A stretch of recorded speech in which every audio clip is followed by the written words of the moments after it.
Hello, আসসালামু আলাইকুম viewers, সবাই কেমন আছেন? আশা করি সবাই ভালো আছেন। যারা দেখেন আমার মতো রেডমি মোবাইল ব্যবহার করেন, অনেকের মোবাইল দেখেন বন্ধ করার পর দিয়া অফ করার পর দিয়া এরকম লেখা আসে ফাস্ট বুট। দেখেন এটা কীভাবে চালু করতে হয় এই ভিডিওটা থেকে দেখতে পারেন। ফাস্ট বুট দেখেন এরকম যদি লেখা আসে তো কীভাবে এটা সলভ করবেন দেখেন। আমি আপনাদের পুরো ভিডিওটা দেখাচ্ছি।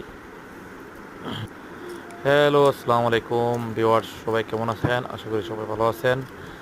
যারা দেখেন আমার মতো রেডমি মোবাইল ব্যবহার করেন, অনেকের মোবাইল দেখেন বন্ধ করার পর দিয়া অফ করার পর দিয়া এরকম লেখা আসে ফাস্ট বুট। দেখেন এটা কীভাবে চালু করতে হয় এই ভিডিওটা থেকে দেখতে পারেন। ফাস্ট বুট দেখেন এরকম যদি লেখা আসে তো কীভাবে এটা সলভ করবেন দেখেন। আমি আপনাদের পুরো ভিডিওটা দেখাচ্ছি। সবাই আমার ভিডিওটা ধৈর্য সহকারে দেখবেন। পুরো ভিডিওটা যদি না দেখেন তাহলে বুঝতে পারবেন না কীভাবে মোবাইলটা চালু করতে হয়। প্লিজ একটু ধৈর্য ধরতে হবে। ধৈর্য না ধরলে ভিডিওটা যদি না দেখেন তাহলে যাদের মোবাইলে এরকম সমস্যা আছে তারা দেখে নিতে পারেন। কীভাবে দেখেন আমি কীভাবে চালু করতেছি আপনারা দেখলে বুঝতে পারবেন। এই যে একটা পাওয়ার বটম আছে আর একটা হচ্ছে ভলিউমের বটম। এই দুইটা বটমে যখন প্রেস করে রাখবেন